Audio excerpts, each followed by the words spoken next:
Not the dragons. The rats. The world of Westeros doesn't run on a sense of justice when it comes to genuinely naive and kind-hearted characters, for they're almost always treated as collateral damage. It doesn't matter if you're Team Green or Team Black in House of the Dragon, because if you don't see how Helena Targaryen is being used as a pawn in this Game of Thrones since her birth, you clearly need to rethink your judgment. After Season 2's first episode, we really get to see how pure and tragic her character is, and if you've been following Helaena since she had made her appearance in the show, you will often find her muttering words that make absolutely no sense, until of course they do, and it leaves a devastating after effect. But given how there are much stronger characters dominating the screen time with their drama, some people often miss out on how important Helaena is in this slow brewing civil war. After Daenerys the Dreamer, Helaena seems to be the only dragon dreamer in the show, but nobody's been smart enough to figure that out yet. While Helaena mostly lives in the shadows of her cutthroat, morally downtrodden family, she's actually one of the most important characters in the show. With that being said, most of her gibberish rantings barely make sense to anybody, which is probably why when the events she hinted towards came to life, some people couldn't seem to join the two together. So, without wasting another moment, let's discuss everything Helaena has predicted in the show through her mad ramblings. Before we get into our explanation, we have a very small request. If you like our content, please support us by subscribing to our channel. It's a small click for you, but for us, it means a lot. Thank you. Let's begin. Dragons of flesh, weaving dragons of thread. Who is Helena Targaryan? As the only daughter of King Viserys Targaryen I and Queen Alicent Hightower, Helaena is not your run-of-the-mill Targaryen with her abilities limited to riding a dragon or swinging swords. While nobody in her family has figured it out yet, Helaena can foresee the future. And although we haven't seen her having episodes or visions like Bran Stark yet, whatever Helaena mutters surely holds a symbolism in any impending doom approaching for the Targaryens. But Helaena is also the most ignored person in her family. Even as an infant, she was a restless baby who was always seen crying, and Alicent struggled to calm her down even if she held Helaena for hours. As she grew up, everyone in the family, including her own mother, thought Helaena to be incomprehensible. Basically, every influential family has that one weird kid, and in this show it was Helaena, who was slightly odder than her siblings and had a penchant for bugs. Both in the source material and the show, she has three brothers: Aegon Targaryen II, Aemon Targaryen, and Daeron Targaryen. And of course, there was her older half-sister, Rhaenyra. Like everyone Targaryen,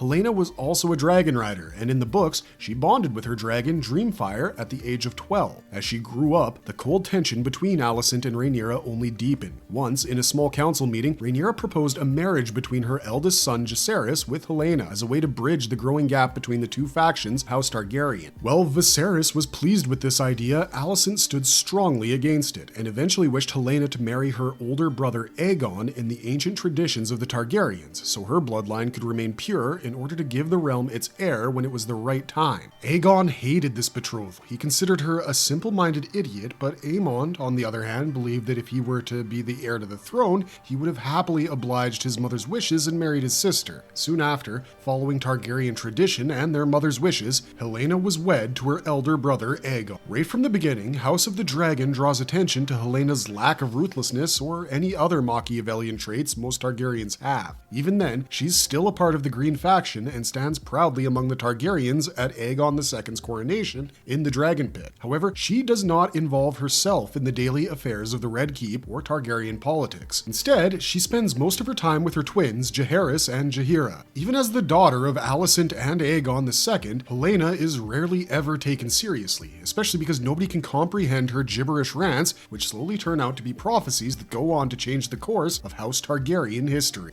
Helaena and her dragon dreams. So, Targaryen lore tells us that their dreams often hold deeper meanings and can even predict the future. For instance, Daenerys the Dreamer had visions of Valyria being destroyed by fire, a catastrophe that came to be known as the Doom of Valyria. It was her dreams that prompted the Targaryens to leave old Valyria and settle in Westeros, 12 years before the region was melted and destroyed by the eruption of 14 ancient volcanoes. Another one of Helena's ancestors, Aegon the Conqueror, had a dragon dream which we now know as Aegon's Dream. He foresaw the end of the world of men, brought about by a dark, cold night, like power rising from the north that would be defeated only when a Targaryen unites the realm against them. However, as we know from the interpretation of these dreams, dreamers do not always fully understand what they're seeing, or even can predict what the real meaning of their visions are. In House of the Dragon, Helaena is the only one who seems to have the gift of foresight, even though she often speaks in riddles that no one understands or pays attention to. So far in the show, she's made a few predictions that turned into real events, which have ultimately sowed the seed of the civil war that is about to knock down the gates of the Red Keep.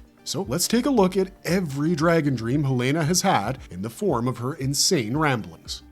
The birth of a dreamer. Now, I know this is a prediction before her birth, but it's still a point many missed. In House of the Dragon Season 1, Episode 3, Second of His Name, when Alicent was pregnant with Helaena during Aegon's second name day, Viserys started to second-guess his decision to name Rhaenyra as the heir. As Rhaenyra became more arrogant and disagreeable with her father's decisions, he confided in his heavily pregnant wife about how many in the Targaryen line have been dragon riders, but only a very few had the privilege to become dreamers. The might of a dragon is nothing when you compare it to the power of prophecy, and it was almost like Viserys poetically predicted the birth of a prophetess in the show, and he was right about it. Even if it was just a standalone statement he made out of nowhere, as it aligned with the birth of Helaena, you can most definitely foresee the hell that lies ahead for their house in the future. While Viserys never had a strong relationship with Helaena like he did with Rhaenyra, we're sure that if he was well enough to spend more time with her, somehow the late king would have figured out that his younger daughter was not a madwoman, but a dreamer. An eye for a dragon. By episode 6 of the show's first season, Helaena was all grown up and bonded with Dreamfire. We first see her examining a millipede on her hands, while her mother looks at her with awe as she keeps listing facts about the bug and insinuates how her daughter was beyond her understanding. Helaena also doesn't really like Alicent's embrace, and seems to be relieved when the moment is interrupted with Aemon Targaryan being brought back from the dragon pit. Now, unlike his siblings and nephews, Aemon has not yet bonded with a dragon, and often got himself into trouble while desperately trying to claim one. When Helaena hears Alicent assuring Aemon that he would eventually bond with a dragon when the time was right, we hear Helaena quietly muttering about how he would have to close one of his eyes. Of course, it feels like the irrelevant ramblings of a mad person, but later, this becomes one of Helena's first prophecies to come true when Aemon loses an eye at the hand of Lucerys Velaryon, but gains Vhagar, the largest living dragon, after Laena Valyrian's funeral at Drift. Helaena predicts the division of the two factions and the civil war. Now, during Laena's funeral,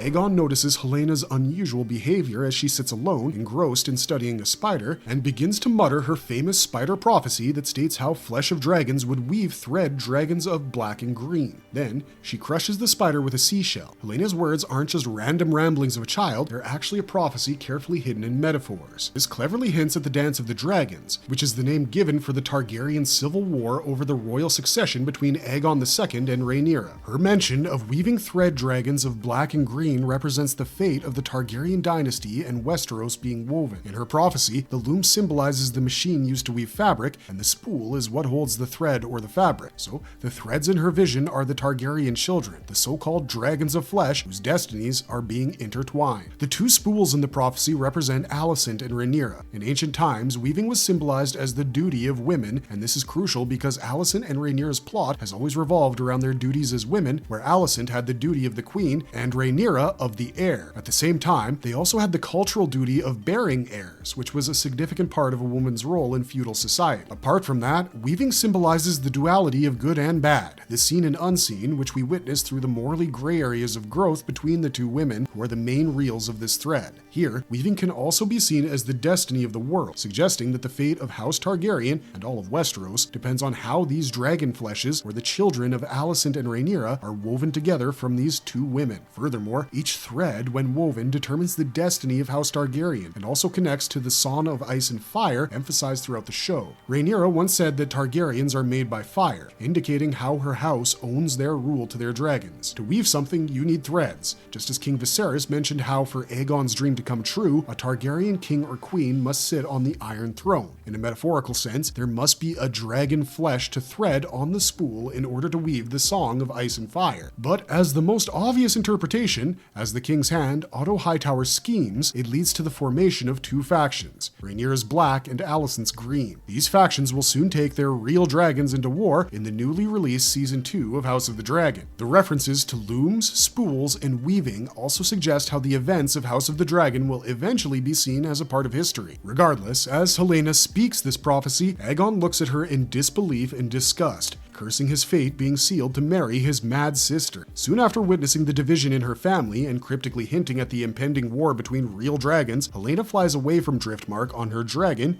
Dreamfire. The Beast Beneath the Boards. Again, in episode 8 of the first season, in between the celebratory Targaryen dinner, Helaena alerts everyone to beware of a certain beast beneath the boards, and, while it makes no sense then, it comes alive very soon. In the next episode, Helena's words are again played as a voiceover while focusing on Alicent's tensed face. After mistakenly believing that Viserys I used his dying wish to proclaim his oldest son, Aegon II, as the new king, Alicent is trying her best to claim Rhaenyra's throne for her son. Meanwhile, Helaena talks to the caretaker of her twins, who struggles to understand her cryptic message and expresses how people are often destined to desire for what others have, which is why when one person has something, another often tries to take it away. While Rhaenyra was named as the heir to the Iron Throne by her father, Alicent, Otto, and Aemond also want it for themselves. Since Alicent already holds the Iron Throne and the Red Keep, Rhaenyra's faction also does not stay silent, which makes it clear that the Targaryen war is on the horizon. While searching for Aegon II in his chambers, Alicent tells her daughter Helaena about Viserys' death, which prompts Helaena to again repeat the same mysterious phrase about a beast beneath the boards, which finally comes alive before Aegon II's coronation as the King of the Seven Kingdoms.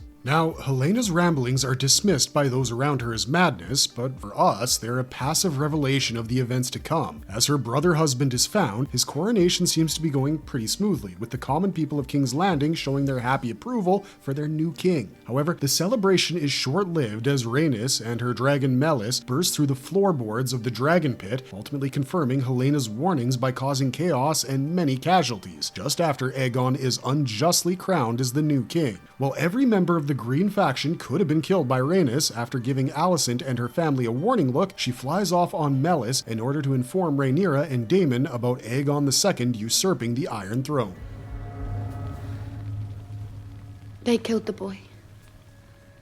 The dream that turns into a living nightmare and would haunt her for the rest of her life. Well, nothing can come close to the horrors of the Red Wedding from Game of Thrones. I think the Blood and Cheese arc is the most haunting part of House of the Dragons. Surely the show made a few notable changes at the end. Still, in the Fire and Blood, this loss was painted with blood in the canvas of sheer terror. With the first episode of the second season being recently released, when Aegon II goes into Helena's room to look for his 5-year-old son Jaehaerys, Helaena mentions that she's scared. Now, Aegon thought she was talking about the slow brewing civil war and assured her that Vhagar can take care of Rhaenyra's dragons if they were to attack. But Helaena wasn't scared of the dragons, she was scared of the rats. Of course, nobody understood her yet again, as Aegon even went on to comment how the queen is a mystery to all. But soon this mystery becomes reality during the Blood and Cheese scene when Daemon hires assassins to invade the Red Keep and bring him the head of Aemon Targaryen. However, after going in and disguising themselves as rat catchers, Blood and Cheese could not track down Aemond and instead found themselves in Helena's room in the dead of night. While they didn't find anyone of use there, Blood and Cheese definitely found Helaena with her 2 children, Jaehaerys and Jaehaera. Well, Daemon did say a son for a son, so after making Helaena choose her son, they cut off the head of little Jaehaerys, thus explaining why Helaena was scared of the rats in the first place. After watching this scene a couple of times, we've come to understand that Helena's portrayal in that moment was more than just a product of trauma or disassociation. It's more than possible that Helaena is constantly experiencing visions of both the past and present, to the extent that she might be struggling to separate these visions from reality. This might sound far-fetched given her general erratic awareness, but her expressions and prophetic whispers, even if they go unheard, provide more than enough evidence for us to believe this. Plus, did anyone notice the amazing attention to detail in the art and set design of the show with the writings and drawings on Helena's walls in her chambers? Now, in her very first scene in Season 2's first episode, before Aegon even entered the room, she whispered something that most of us could not quite catch unless you turn the volume all the way up. She was sitting on the floor sewing a golden sigil on a cloth that weirdly looked like a funerary veil and said something along the lines of, "They only want the boy." It was a big surprise when we finally heard it because, of course, they just slip in those secret spoilers that most of us don't even notice. Also, when Helena mentions her fear of the rats, she is seen anxiously looking towards her son's bed. So the episode saw her building up to the fiasco through subtle hints of the tragedy that will eventually claim their firstborn son, and at this point, we're not sure if Maelor is born yet or even if they plan to involve him later on in the show. Now, about the main scene at the end of the newest episode of this series, people have failed to catch on to the clear subtlety of why Helena reacted the way she did when her son's life was in danger. When she said that she had a necklace, it was probably meant to show her dreamy naivete and childlike innocence because, in a way, she said that line like a child offering something to appease their abuser. I see her as similar to how Sansa Stark used to be in seasons 1 and 2 of Game of Thrones, but without the bratty behaviors. Yes, she was written to act as a neurodivergent character whose violent visions probably put her into a state of dissociation, but she was also a very young mother who was ignored by her own family, and in that moment, she becomes a culmination of all these things at once. Then there comes a moment where Helena seems to resist helping Blood and Cheese. She keeps mumbling no until suddenly her eyes widen and her hand automatically lifts to point towards the son they were asking for. It felt like a moment of dissociation that came into play, but somehow it also feels like she's seeing something beyond our understanding, something that we can't see. Maybe Helena saw the future again in these moments and perhaps sensed the futility of resisting. She could even be under the impression of experiencing another daydream. Whatever the reason may have been, it's more than clear that there's more going on than we can currently understand. When Blood and Cheese proceed with their gruesome business, we hear the awful sound of Jaehaerys' head being cut off. This sound also seems to snap Helena back into reality as she realizes that what she is witnessing is not a dream and immediately rushes to save her other child from the murderers while continuously whispering, "No, no, no." The expression on her face at that moment was truly haunting. Even as she quietly fled the scene, it seemed like she was still trying to reject the reality of her situation or fend off any more disassociative episodes for the sake of safety. She even began to plead with nobody around her, murmuring, "Please, please," in absolute shock as she ran downstairs. After making it to the bottom of the stairs, Helena gasps, and while I'm not sure what she saw or what caused this gasp, she suddenly snaps back to reality and realizes where she is. It feels like she might not have been aware of where she was running or how she got down the stairs in the first place. Also, have you noticed how this scene mirrors the scene where, in a similar fashion and by using the same staircase, Rhaenyra carried her newborn son to Alicent on the Queen's orders right after she gave birth? That's probably nothing, right? Anyways, after this, we see Helena run straight to her mother's room, which, by the way, used to be Rhaenyra's room once upon a time. As she enters, we see a naked Alicent getting it on with Sir Criston Cole, but Helena completely ignores that and crouches in a corner instead while holding her daughter tightly and rocking her back and forth. When a shocked Alicent asks her what happened, she tells her mother that they killed the boy, and I guess that's more than enough for us empathetic folks out there to realize she was slipping into a state of detachment once again.